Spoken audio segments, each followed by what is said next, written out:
Bonjour et bienvenue sur Avant j'étais prof, le podcast des enseignantes et enseignants qui ont osé la reconversion. Je m'appelle Florence, j'ai été professeure des écoles pendant 6 ans et je travaille maintenant à mon compte en tant que rédactrice web SEO. Aujourd'hui, je suis aussi épanouie dans ma vie personnelle que professionnelle. Mais je sais que ce n'est pas le cas de tout le monde et surtout, je suis bien placée pour savoir que le chemin de la reconversion peut être très long. C'est pourquoi j'ai décidé de poursuivre ce projet en enregistrant une 3e saison d'interviews pour partager avec vous les parcours aboutis de professeurs reconvertis. Dans ce 23e épisode, j'ai le plaisir de recevoir Manon. Elle a 32 ans et elle a enseigné les sciences et techniques médico-sociales dans le secondaire avant de trouver un emploi salarié. Aujourd'hui, Manon travaille dans un organisme de sécurité sociale et on peut dire qu'elle a quitté l'éducation nationale de manière un peu précipitée. Dans cet épisode, on parle d'affectation, de préjugés, de conditions de travail, de baisse de salaire et de qualité de vie. Bonne écoute!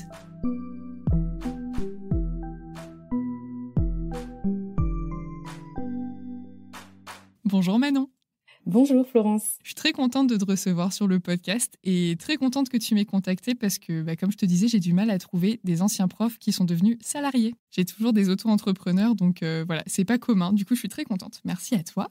Et pour démarrer, je vais te demander de te présenter. Alors, je m'appelle Manon, j'ai 32 ans. J'ai été enseignante en sciences et techniques médico-sociales. Donc, c'est un concours qui s'appelle le CAPET STMS. CAPET parce qu'en fait, ça nous permet d'enseigner en lycée technologique. Le CAPET STMS permet d'être enseignante sur plusieurs niveaux, de la première à la terminale pour enseigner la matière donc SC2S, sciences et techniques médico-sociales, c'est la matière principale.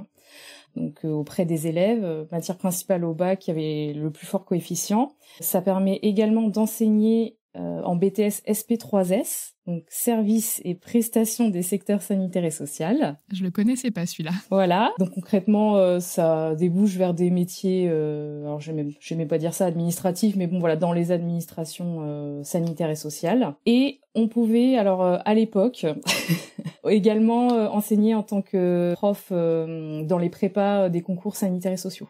Mais ça a été supprimé. Tu sais pourquoi ? Ça a été supprimé par rapport au souhait de l'éducation nationale de faire le recrutement donc des IDE, des infirmiers et donc des professions sociales, donc tout ce qui est assistante de service social, éducateur, via Parcoursup. Donc admission sur dossier, plus de concours. Ok, très bien. Voilà. Pourquoi pas ? Pourquoi pas. Donc j'ai été assistante d'éducation. J'ai ensuite passé le concours en 2016 que j'ai obtenu. J'ai enseigné donc ma première année en tant que stagiaire dans l'Académie de Bretagne et j'ai ensuite été affectée de manière définitive dans l'Académie de Nantes. Voilà, donc un poste définitif, temps plein. Tout peut paraître idyllique. C'est clair. Et je me pose une question. Nous, en tant que professeurs des écoles, parce que moi, j'étais dans le premier degré à la base, la Bretagne et la Loire-Atlantique, donc pour toi, Saint-Brieuc et Nantes, c'est pas la même académie, donc tu ne pouvais pas passer comme ça de l'un à l'autre. Toi, c'est du technique, mais c'est l'équivalent du secondaire, et du coup, c'est un concours national, c'est ça ? Alors effectivement, c'est un concours national.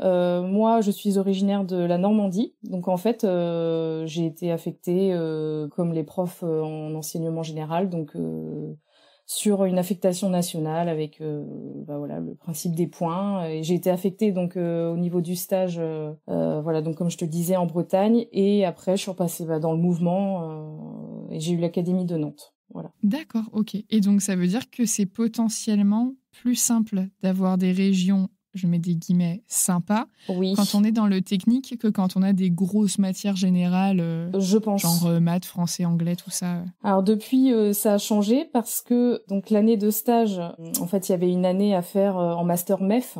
C'est particulier, il y avait pas besoin de valider 2 années de master. Ça a été supprimé. Ce qui fait que maintenant, je pense que j'aurais été affectée en région parisienne, puisque le centre de formation est désormais en région parisienne. Alors, je sais pas s'il y en a d'autres ailleurs, mais en tout cas, j'avais de la chance cette année-là. Alors, chance, donc oui, effectivement, parce que j'ai été affectée en Bretagne. Mais moi et mes collègues, on a découvert le jour de la rentrée, même une semaine avant. Donc on avait chacun nos affectations en Bretagne, donc Brest. Moi j'étais par exemple à Saint-Brieuc. Et on a découvert qu'on devait aller donc 2 jours par semaine à Lorient pour valider le master MEF, hein, pour avoir un parcours universitaire. Donc voilà, on déménage déjà dans une ville de Bretagne et puis on se rend compte que 2 jours par semaine, ça suffira pas. Il faudra également trouver un logement à 1h30, donc à Lorient, pour obligatoirement valider l'année de MEF. Voilà. Et ça, ils vous le disent pas en amont, genre tu le savais pas en passant ton concours, quoi. Non, donc la première année, donc effectivement, hein, moi j'ai bien conscience de ma chance de ne pas d'avoir été affectée en région parisienne, hein, ça y a pas de souci, enfin j'en suis totalement consciente. Par contre, voilà, dès la première année, on nous met déjà dans des conditions pas simples, hein, c'est-à-dire désagréables, que désagréables. On fait dans la semaine déjà, faut préparer tous les cours et on se tape en plus 3 heures de route.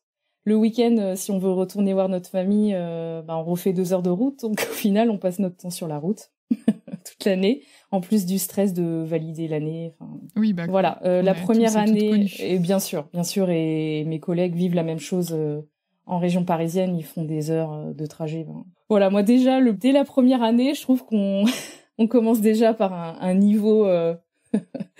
T'es pas mal. Voilà. T'es pas mal. Oui, tout à Moi, fait. je peux presque entrer en compétition avec toi parce que 3 semaines après ma rentrée de stagiaire, on m'a appelé pour me dire qu'en fait, on s'était trompé d'école et qu'il fallait que je change d'école et que je recommence tout. Donc, pareil, j'ai pas trop kiffé. Voilà. Comme on dit. Qu'est-ce qui fait que tu as choisi la voie STMS, justement, parce que c'est pas commun. Enfin, moi, je connais pas d'autres enseignants d'STMS, pour le coup. Oui, donc effectivement, c'est une matière qui est peu connue. Alors moi, j'ai un parcours universitaire dans le domaine sanitaire et social. J'avais fait à l'époque un BTS SP3S. C'est le BTS dans lequel je pouvais enseigner, donc voilà, je connaissais. Et puis j'ai continué jusqu'au Master 2, qui s'appelle Management du social et de la santé. Donc en fait, j'ai toujours baigné dans cette discipline. Et ce qui m'a également orientée, c'est le fait que j'ai une amie qui a passé le concours dans cette discipline. Voilà, c'est quelque chose que je connaissais. Et le fait d'avoir été donc suite, on va dire un échec sur l'entrée dans le monde du travail, en fait, j'ai eu énormément de malchance. Je trouvais pas de travail. Je me suis orientée en fait vers l'éducation nationale, donc Pionne. Assistant d'éducation, et c'est un milieu qui déjà c'est les seuls à m'avoir donné ma chance en premier lieu. C'est vrai que vu comme ça, et puis en fait je me sentais vraiment bien au contact des jeunes. Ça m'a vraiment je me suis dit je fonce, je veux évoluer dans l'éducation nationale, quoi. D'accord. Et avant ça, c'est quel type de métier, toi, que tu aurais aimé faire, mais du coup que tu n'as pas forcément réussi à obtenir, mais ton rêve, on va dire, quand tu as fait tes études, c'était quoi au départ ? Alors en fait, la difficulté des masters management social et de la santé, c'est qu'il n'y avait pas forcément de métier précis. On a pour vocation à devenir encadrant dans des structures médico-sociales, voilà, type EHPAD, dans le domaine de l'enfance, enfin toutes les structures voilà, qui relèvent, on va dire, du domaine sanitaire et social. D'accord, donc ça peut être aussi les structures où il y a des EduxP, ça peut être des IME, des choses comme ça. Voilà, tout à fait. Donc des postes d'encadrant. Voilà. Ok, donc, c'est bon, me voilà bien briefée. Voilà. Et donc, ok, du coup, je me suis permise juste de revenir en arrière parce que je me demandais quand même, comme c'est pas commun, je me demandais vraiment comment est-ce que ça peut nous venir. Et du coup, quand tu as été enseignante, qu'est-ce qui t'a plu dans ce métier ? Est-ce que ça t'a autant plu déjà que quand tu étais surveillante ? Et qu'est-ce qui ne t'a pas plu et qu'est-ce qui a fait que finalement tu es partie ? Alors, déjà, j'avais un amour pour la discipline. Ce qui me plaisait vraiment dans l'enseignement, déjà, c'est de travailler au contact de la jeunesse. Ça, c'est vraiment un public qui me donnait envie de me lever tous les matins. On y passe de très bons moments, hein. Enfin, je veux dire, on apprend tous les jours au contact des jeunes. C'était un public qui me motivait vraiment. Et puis, ce qui me plaisait également, c'était la transmission. Vu que j'aimais beaucoup cette discipline, j'avais forcément envie de la transmettre. Donc ça, c'est le cadre utopique. Et ensuite, ce qui me plaisait le moins, en fait, on se rend compte que on n'a pas forcément des élèves qui sont là par choix, mais par défaut, qui sont orientés en fait malheureusement vers les filières technologiques parce que ils n'ont pas été acceptés dans les filières générales. Donc évidemment, ça ne représente pas l'ensemble de la classe. Mais déjà, on est avec un public qui est moins motivé à venir dans la discipline qu'on enseigne. Alors, on oublie très vite au final, parce que ça fait maintenant 2 ans que j'ai quitté le bateau. Mais il me semblait que je les voyais de 6 à 8 heures par semaine. Oui, quand même. Tout à fait. Donc ça veut dire que si on a une classe avec qui ça se passe bien, on passe une super année. Par contre, si ça se passe mal, on les voit toute la semaine. Ouais, et l'année est un peu moins fun. Et l'année est un peu moins fun, voilà. Donc effectivement, ce qui me plaisait le moins, c'était effectivement les orientations par défaut qui font que du coup on a du mal à embarquer les élèves. Et surtout, ce qui me déplaisait le plus et ce qui m'a aussi poussé à arrêter le métier, c'est que je n'avais plus l'impression d'être enseignante, mais plutôt d'être EduxP, assistante sociale, voilà, enfin tous les métiers qu'on peut retrouver, les métiers de l'administratif, voilà. Et toi, donc, tu me disais que pendant que tu étais enseignante, tu avais trouvé un contrat de travail en tant que salarié. Et du coup, je suis hyper curieuse de savoir comment ça s'est passé, comment t'es tombée dessus. Est-ce que c'est un hasard? Est-ce que tu l'as cherché? Est-ce que tu l'as signé pendant que tu étais encore prof? Comment est-ce que tout ça s'est passé? Et puis, nous expliquer aussi qu'est-ce que c'est, ce nouveau métier. Tout à fait. Donc effectivement, je pense que je suis arrivée à une période où je me suis posé beaucoup de questions sur l'avenir. Et je pense que des fois, pour se donner du courage, on regarde un petit peu les offres d'emploi à droite à gauche. Et effectivement, j'ai cherché, je sais plus précisément. Alors je suis allée voir sur un site qui s'appelle La Sécu Recrute. Et j'ai trouvé une offre d'emploi. C'est un peu comme si ça tombait du ciel, mais en fait en adéquation avec une partie de mes compétences et dans la ville où j'habitais. Improbable. Improbable, tout à fait. Donc j'ai postulé, j'ai eu 2 entretiens et j'ai été retenue. Et la particularité, c'est que j'ai été retenue en milieu d'année scolaire, au mois de décembre. Et ça se passe comment quand ça se passe comme ça? Alors, comment ça se passe quand ça se passe comme ça? Je pense que ça arrive pas souvent. Ouais, déjà, ouais. Alors déjà, je voudrais préciser que ça a été un choix très difficile à faire parce que j'avais bien conscience qu'on était en milieu d'année. J'avais bien conscience que dans ma discipline, et maintenant on le sait très bien dans toutes les disciplines, que c'est extrêmement difficile de trouver des remplaçants. Donc ça, je l'ai dans la tête. Mais j'ai aussi dans la tête le fait que je ne vais pas bien à cette période-là, que je commence à pleurer avant d'aller en classe parce que avec cette classe-là particulièrement, ça se passe pas bien du tout. J'ai beaucoup de niveaux, j'ai un niveau d'enseignement supérieur post-bac, donc j'enseigne en BTS. De l'année d'avant, j'enseignais en 2 niveaux de post-bac, donc aussi en prépa. Donc en fait, j'ai une charge de travail qui est telle que je me dis c'est moi ou les autres. Enfin, c'est moi ou l'éducation nationale. Et en fait, je me suis pas posé de questions. Quand le directeur m'a appelé pour me dire qu'il me retenait sur ce poste de salarié, j'ai accepté tout de suite parce que je pense que quand on est au bout, on s'écoute et on se dit qu'il faut penser à soi. C'est ça. Souvent, c'est quand on est un peu au pied du mur tout à qu'on fait. ose enfin s'écouter, quoi. Et du coup, c'est quoi comme type de poste? Donc, je suis gestionnaire de projet au sein d'un organisme de sécurité sociale. Et ce poste consiste en fait à accompagner, alors c'est un poste très spécifique, on accompagne les professionnels de santé dans l'exercice coordonné et on les accompagne aussi à la mise en place de projets de télémédecine, le numérique en santé en fait, tout ce qui constitue les nouveaux modes d'organisation des professionnels de santé. Donc c'est vraiment un poste très spécifique qui est aussi en lien, on va dire, avec ce que j'enseignais. Et d'un point de vue administratif, côté éducation nationale, est-ce qu'ils t'ont laissé partir, eux, du coup, en cours d'année? Est-ce que tu as dû démissionner? Est-ce qu'ils t'ont accordé quelque chose? Est-ce que tu as dû attendre un certain délai? Comment ça s'est passé? Alors, j'ai été retenue pour le poste. J'ai eu l'information le 5 décembre. Comme je suis, alors malgré tout, quelqu'un de sérieux, j'en informe tout de suite en premier lieu le chef d'établissement, parce que je sais très bien comment ça fonctionne. Donc, j'en informe le chef d'établissement. Je m'en souviendrai toujours. Donc, je rentre dans son bureau. Est-ce que je peux vous parler? Je m'installe.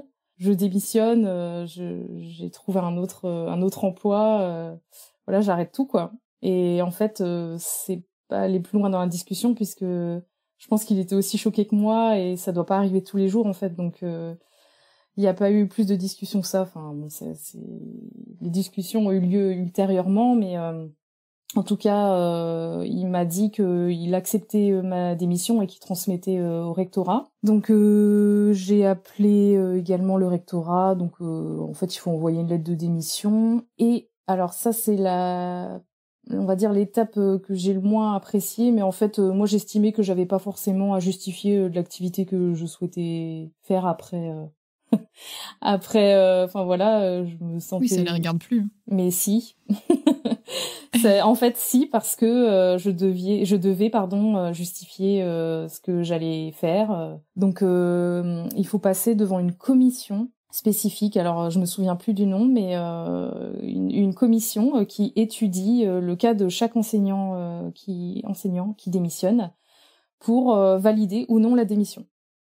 Sérieusement? Tout à fait. Donc, c'est une commission qui, je pense, vérifie que notre activité va pas rentrer en compétition avec l'éducation nationale. Enfin, je vois ça comme ça, c'est-à-dire, par exemple, ouvrir, je sais pas, devenir prof. Oui, à ton compte ou quelque chose exactement. comme ça. Enfin, moi, je l'ai compris comme ça, en tout cas. D'accord. Ah bah c'est intéressant ce que tu dis là, parce que moi j'ai demandé ma démission pendant que j'étais en dispo, parce que j'ai vite compris que je voudrais pas revenir. Et j'ai juste envoyé un courrier en demandant bonjour, merci de me faire démissionner au plus vite. Et on m'a jamais rien demandé. D'accord. Bah alors moi je devais passer devant une commission, donc j'ai pas du tout été reçue au rectorat, quoi que ce soit. Ça s'est fait à la va-vite, un papier en disant je vais dans tel organisme faire tel poste, et je devais attendre du coup la date de la commission qui a validé ma démission. Donc en plus après je comprends on aurait pu refuser ma démission. J'aurais pu rester en prison à vie. Il y a des gens à qui ça arrive pour fameuse nécessité de service, hein, comme on évoquait tout à l'heure, parce qu'il n'y a plus assez de profs, quoi. Et du coup, ils te l'ont accepté à la bonne date pour que tu puisses commencer au bon moment ou pas? Alors oui, j'ai pu commencer en février, donc ça s'est fait très vite, hein, en 2 mois, tout s'est arrêté. Je terminais mon cours fin janvier et je me retrouvais début février sur mon nouveau poste. Donc ça a été un chamboulement de vie extrême. Mais oui, effectivement, ils ont accepté dans les temps. Je pense en prenant aussi en connaissance de cause la situation, que je prenais le poste. Enfin, j'ai été claire en fait en disant que moi je prenais le poste début février et que je serais plus là. Enfin. Oui, et puis voilà, tu avais eu tout le parcours de l'entretien d'embauche. Tout à fait. En fait, il y a eu 2 mois. Il y a eu 2 mois. Moi, je ne sais même pas s'il y a une date de préavis. Enfin, je m'étais même pas vraiment renseignée là-dessus, quoi. J'avais bien conscience que c'était en milieu d'année, donc ça passe ou ça casse, quoi. Concrètement. Mais c'est bien, du coup, c'est une bonne nouvelle. Et au niveau de la formation, tu as démarré comme ça en tant que salarié. Est-ce que tu as été accompagné par quelqu'un ou est-ce que tu t'es débrouillé et tu as appris sur le tas par rapport aux nouvelles fonctions qu'on t'a données? Alors par rapport à mes nouvelles fonctions, je suis tombée dans une équipe de 3 personnes. Donc en fait, c'est la notion d'équipe qui fait que on apprend sur le terrain les nouvelles missions. J'ai pas forcément eu de formation spécifique, on va dire, parce que on part du principe un peu que c'est sur le terrain qu'on apprend au fil des rencontres, au fil des expériences. Donc oui, effectivement, ce n'était pas l'enseignement. Maintenant, ça fait 2 ans et demi que je suis en poste. Donc il m'a fallu quand même une année pour... Alors en plus, j'ai pas eu de chance parce que je me suis retrouvée en télétravail dès le début. C'est ça aussi avec le Covid en fait. Donc c'est ça qui a rendu aussi mon intégration compliquée. Il y avait plus d'expérience de terrain en fait. On était à distance. Donc voilà, je dirais que c'est le contexte qui a fait que les débuts ont été entre guillemets difficiles. Oui, il y a eu de l'accompagnement dans cette prise de poste. Et est-ce que tu as une journée type et qu'est-ce que tu fais de manière plus précise de tes journées ? Genre, est-ce qu'il y a des cas concrets que nous, en tant que personnes extérieures, on pourrait comprendre ? Alors, ma journée type, c'est l'ouverture des mails. Le fameux. Le fameux. Bon, c'était déjà comme ça dans l'éducation nationale, mais là, on multiplie les mails, il y en a beaucoup plus. Et à partir, en fait, on a des secteurs attitrés dans le département de la Manche. Et à partir de ça, on accompagne des professionnels de santé sur la mise en place de projets de télémédecine. On les accompagne dans la contractualisation, dans ce qui leur permet d'exercer au quotidien. On a beaucoup de réunions d'équipe pour échanger. Donc en fait, c'est très ponctué.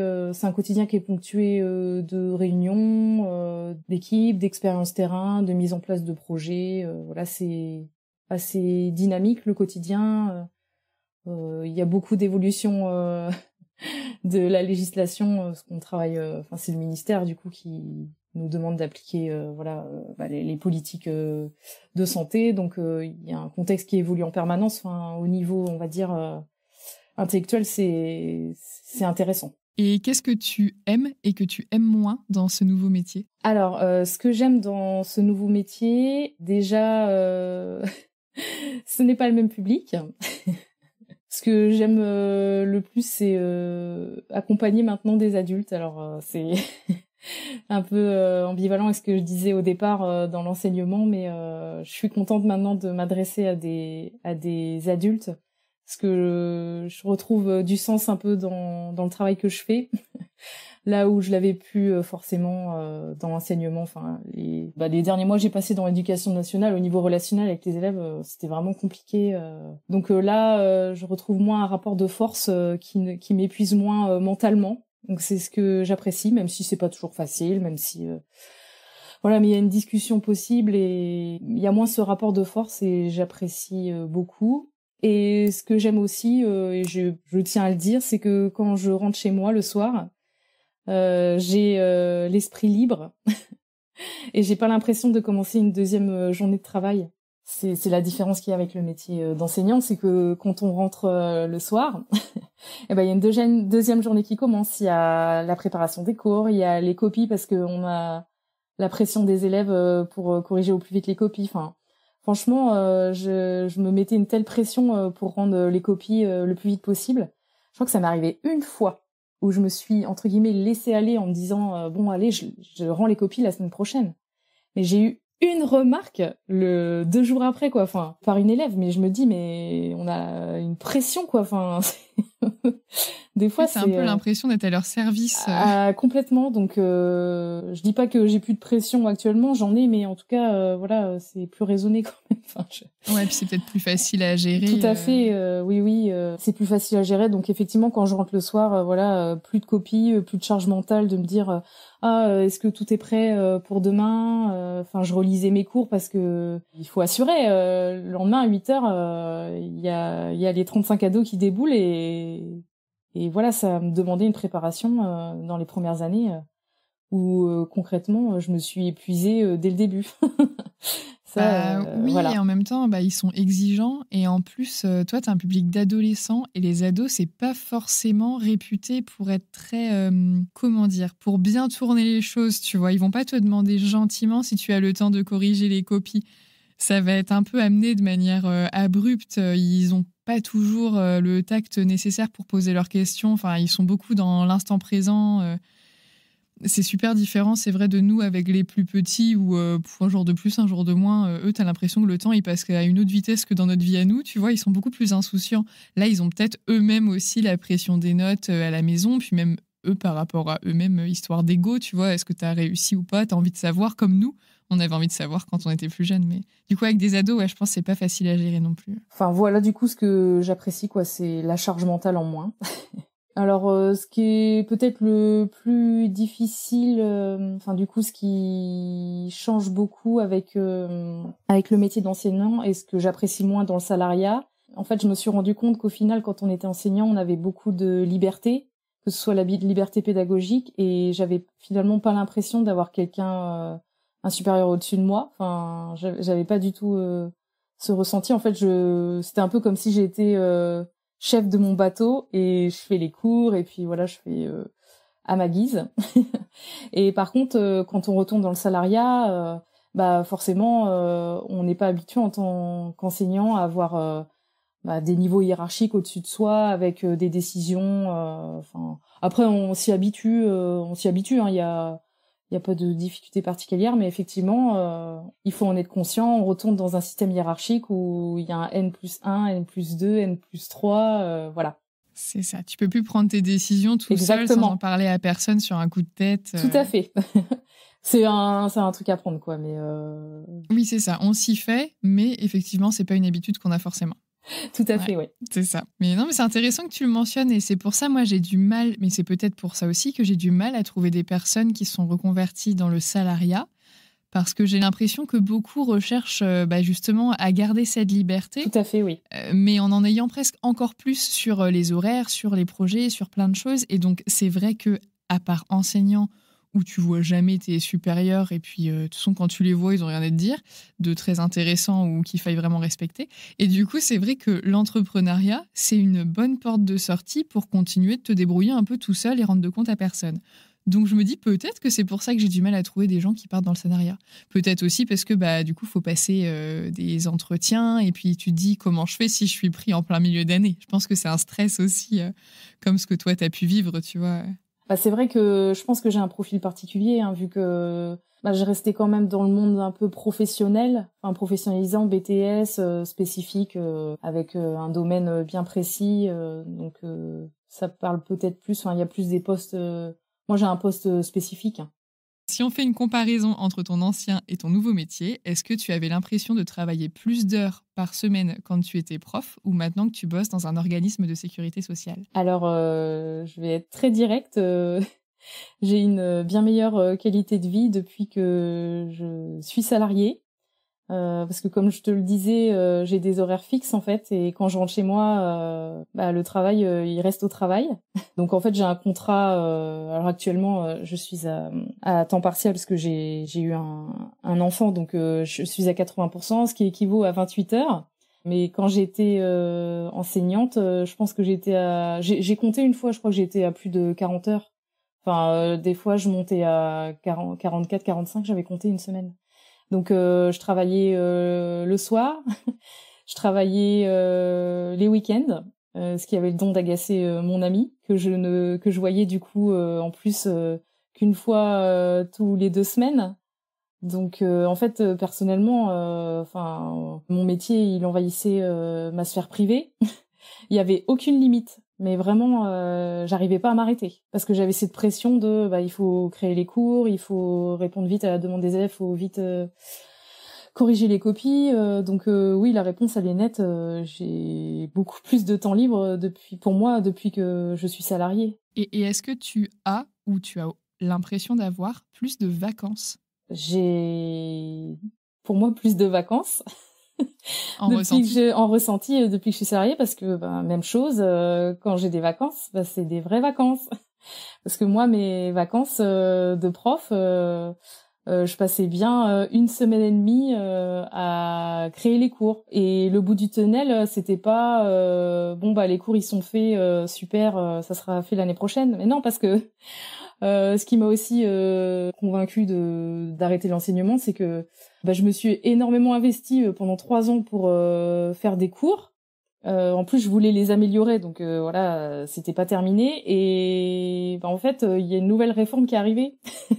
Ah oui, du coup, tout avait changé. Et depuis l'année dernière, tout a changé. Donc ça veut dire qu'en plus, j'aurais encore eu du travail d'actualisation. Donc en fait, ça s'arrête jamais. Il n'y a pas un moment où on peut se poser. Alors quand ça s'arrête jamais, c'est se poser pour se dire, bon, alors qu'est-ce que j'ai fait l'année dernière? Est-ce que c'est bien? Est-ce que c'est pas bien? Comment j'améliore le cours? Moi, je voulais être vraiment dans je vais pouvoir vraiment faire de la vraie qualité, enfin de l'amélioration. Pour ce qui est du nerf de la guerre, le salaire, est-ce que tu te souviens combien est-ce que tu gagnais quand tu es partie de ton emploi d'enseignante? Et est-ce que tu es d'accord de dire plus ou moins combien est-ce que tu gagnes maintenant en tant que salarié? Est-ce qu'en gros, tu as retrouvé ton niveau de vie? Quand j'étais enseignante, vu que je faisais beaucoup d'heures supplémentaires et que je travaillais dans l'enseignement supérieur, donc les heures de BTS, etc., c'est majoré, donc je pouvais aller jusqu'à le maximum 2002-2003, les meilleurs mois. Et actuellement, je gagne... Alors si je fais tout compris avec il y a des avantages aussi en termes de tickets restaurant, le CE, enfin voilà, je dirais que je suis autour de, 1800 € si si je me mets tous les avantages. Ça te dérange pas sur le papier de gagner moins que ce que tu pouvais potentiellement gagner en tant qu'enseignante? Alors effectivement, quand on a sa première paye, on se rend compte effectivement qu'on gagne moins, mais en fait, faut prendre du recul. J'ai pris de la hauteur et en fait, je gagne moins parce que je travaille moins aussi. Et j'ai beaucoup moins de frais liés à ma vie d'avant, puisqu'en fait, mon travail, il est à 5 minutes de chez moi. Donc, je vais au travail en vélo. Enfin, j'ai une qualité de vie qui est bien supérieure. Donc, oui, effectivement, je gagne moins, mais ça se compense assez facilement à côté. Donc, en fait, je pense qu'il faut voir ce changement de vie sous plusieurs angles. Mais oui, effectivement, je gagne moins. Oui, il y a une période où il faut l'accepter quand même, on va pas se le cacher. Au début, on se dit, est-ce que j'ai fait les bons choix? Est-ce que, oui, forcément, on change quand même de vie, beaucoup de temps d'investissement. On démissionne, ça veut dire que le concours, il n'existe plus. Enfin, on perd les bénéfices du concours, donc oui, sur le coup, on se pose beaucoup de questions. Hein. Je veux pas vendre un tableau idyllique. Je sais que ce que j'ai fait, faut le faire, quoi. Enfin, tout le monde n'est pas capable de le faire, en tout cas. Surtout que je l'ai pas précisé, mais pour ceux qui se posent la question, j'ai pas demandé de dispo parce que en fait, on me l'a refusé, parce que les dispos ne sont pas accordés en milieu d'année, mais seulement en début d'année scolaire. Et là, en plus, toi, tu avais presque un double risque parce qu'il y avait le risque que toi, ça ne te plaise pas et que tu ne veuilles pas rester et du coup, tu n'avais plus de retour en arrière vraiment possible. Mais il y avait aussi le risque que ça se passe mal du côté de ton entreprise. Et là, en l'occurrence, il y a eu le Covid. Tu aurais très bien pu te faire licencier en étant encore dans ta période d'essai, en fait. Oui, tout à fait. Oui. C'était vraiment une période compliquée. Hein. Télétravail d'entrée sur le poste. La période d'essai où finalement on fait pas vraiment de ses preuves parce qu'il n'y a pas d'expérience terrain. On est chez nous devant un PC. Enfin, oui, ça n'a pas été une période facile pour moi. Et t'as pas de regret d'être partie et d'avoir changé? J'ai des regrets dans le sens où je me dis quel gâchis. J'étais faite pour le métier d'enseignante. Enfin, vraiment, ce métier, j'en étais amoureuse, quoi. Enfin, j'étais amoureuse de la discipline, les élèves. Je trouvais qu'il y avait un sens à ce travail. Donc, j'ai des regrets, oui, parce que je trouve ça dommage, en fait, d'avoir arrêté aussi vite, alors que ce métier, je l'aimais, j'étais investie, j'étais appréciée de mes collègues. Enfin, j'ai laissé des collègues aussi, ça a été difficile, des collègues que j'appréciais beaucoup, avec qui je suis toujours en contact. Les élèves, même si ça se passait pas très bien, quand j'ai dit que je partais, ça a quand même été difficile. Je l'ai laissé en milieu d'année, donc forcément, oui, je regrette parce qu'il y a un aspect relationnel dans le métier d'enseignant qu'on aime. Enfin, si on est là, c'est pas, on n'est pas là par hasard. Par contre, quand je prends du recul là, sur les 2 années et demie et quand je vois le contexte actuel, je suis complètement soulagée parce que je me dis que ça va pas s'arranger en fait dans l'éducation nationale. Ça fait des années que ça va mal, mais en fait, ça s'est accentué quand moi j'ai commencé à devenir enseignante. Enfin, ça allait peut-être mal avant, je peux pas le dire, mais là, quand je prends du recul, je me dis ouf Manon, tu t'es sauvée quand il le fallait. Et mince, qu'est-ce que c'est triste d'en arriver à dire ça, parce que moi, l'éducation, pour moi, c'est l'éducation et la santé, c'est la base d'une société en bonne santé. Enfin, j'ai des convictions, ça me fait mal en fait quand je vois que quand le système aujourd'hui il va mal. Donc oui, j'ai des regrets parce que voilà, ça tourne mal. Et d'un autre côté, je me dis que pour moi, en tout cas personnellement, pour ma santé mentale, parce que j'allais pas bien à cette époque-là à cause de mon travail, je me dis que j'ai fait les bons choix en fait. Et tout à l'heure, tu évoquais hors micro le fait que tu souffrais en tant qu'enseignante du fait d'avoir la réputation par que ce soit les parents, les médias, la société de manière générale, d'être dans une profession de feignant, tout le temps en vacances, qui ne travaille pas et tout ça. Est-ce que c'est quelque chose que tu retrouves maintenant que tu es dans un organisme de sécu sociale ? Alors je peux pas dire qu'il y a pas peut-être des préjugés de la société sur les personnes qui travaillent dans des organismes de sécurité sociale. J'en ai déjà entendu. Moi, en tout cas, je ne les entends pas dans mon quotidien par mes proches. C'est marrant, c'est beaucoup plus tranché. Enfin, quand j'étais enseignante, je me prenais des remarques tout le temps. Ah, t'es encore en vacances. Tout tourne autour de l'aspect des vacances et on occulte totalement le reste, c'est-à-dire je défie quiconque de venir devant une classe d'ados de 18 heures par semaine. Faut le faire, quoi. Faut avoir l'énergie, il faut avoir la niaque, quoi, pour donc oui, effectivement, il y a des vacances, mais les vacances, heureusement que ça existe, parce que c'est la soupape en fait. En tout cas, effectivement, je n'ai plus du tout cette étiquette collée sur moi, sur mon nouveau métier, quoi. Et ça me fait un bien fou, parce que franchement, ça me faisait, enfin, j'en souffrais beaucoup. On fait plus de 40 heures par semaine et on se prend dans les dents que on n'est pas à plaindre, on est toujours en vacances, mais c'est dur quand même. Il y a pas de reconnaissance de la société en fait. C'est ça. Et je pense qu'il n'y en a pas parce que tant que tu ne l'as pas fait, tu ne peux pas le savoir, et l'image qui est véhiculée dans les médias n'est pas la bonne, elle n'est pas réelle.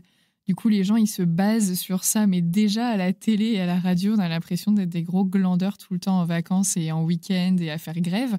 Donc forcément, les gens qui regardent la télé, qui écoutent la radio, qui lisent des articles sur Internet, ont cette même impression-là, mais n'ont jamais mis les pieds dans une classe. C'est pour ça que je te dis que je suis dégoûtée, parce que en fait, j'aimais vraiment ce que je fais et ça me bouffe, parce que ils ont tout foutu en l'air en fait. On peut pas travailler dans des bonnes conditions. Enfin, non, moi c'est niette. Enfin, j'allais y laisser la santé, hein, clairement. c'est sûr, quoi. Parce que j'étais hyper surinvestie. Enfin, je donnais tout, quoi. Je trouvais que je faisais des choses de qualité et derrière, ça suit pas, quoi. Enfin, c'est ça. Est-ce que tu saurais compléter la phrase « Avant j'étais prof, aujourd'hui je suis ». Avant j'étais prof, aujourd'hui je suis plus épanouie. Pour moi, le système, il est complètement à revoir. Je pense que les gens, ils vont en avoir marre. Et pour le coup, je ne sais pas pourquoi dans le primaire, on a un concours régional et dans le secondaire, c'est national. Je ne sais pas pourquoi, je me suis jamais posé la question, donc je creuserai en raccrochant avec toi. C'est assez intéressant. Parce que moi, mes amis, ils sont restés ici, quoi. Enfin, les PE, ça se trouve, je serais encore prof. Hein. Enfin, ça aurait peut-être changé des choses, je sais pas. Enfin... il suffit des fois d'une bonne affectation, que ce soit des bons collègues, des bonnes classes...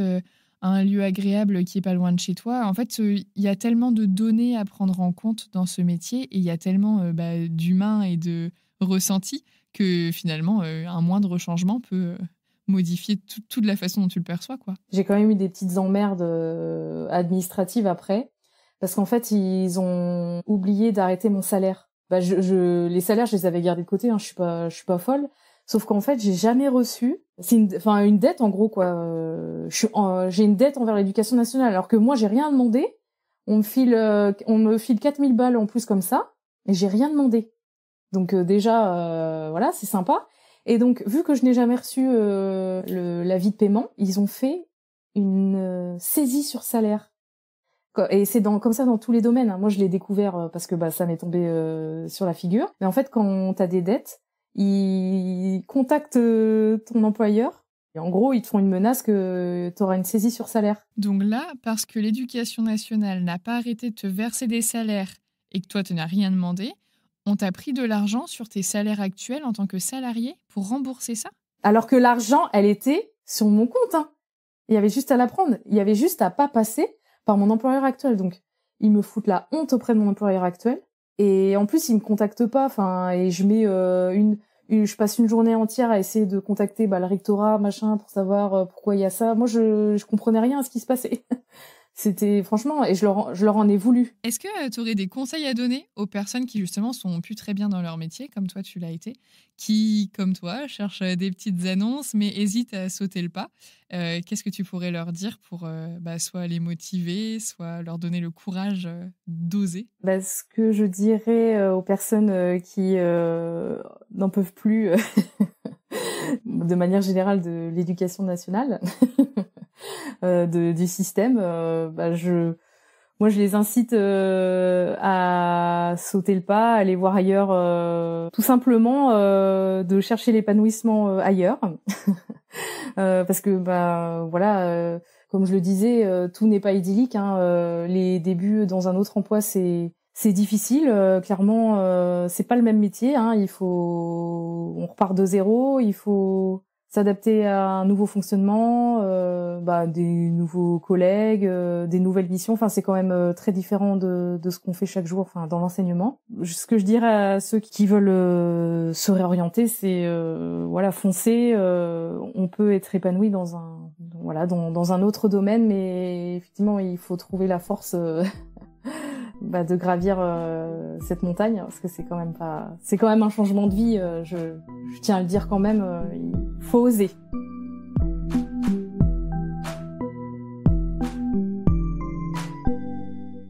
Merci d'avoir écouté cet épisode jusqu'au bout. S'il vous a plu, abonnez-vous pour ne pas rater les prochains épisodes.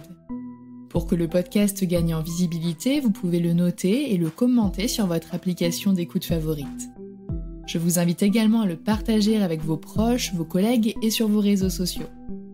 Pour soutenir le podcast financièrement, je vous donne rendez-vous sur Tipeee, une plateforme de financement participatif dont vous trouverez le lien dans la description de l'épisode. Les dons y sont possibles à partir d'1 € et ils me permettent de financer le matériel, l'hébergement et une petite partie du temps que je passe à créer ce podcast. Merci à toutes les personnes qui ont accepté de faire un don et qui ont facilité la diffusion de cette 3e saison. Grâce à vous, j'ai pu déléguer le montage et le mixage de l'épisode que vous venez d'entendre à Alice, qui est ingénieure du son. Retrouvez l'actualité du podcast sur Instagram et Facebook, @avantj'étaisprof, ainsi que les liens vers les sujets abordés dans la description de l'épisode. À bientôt!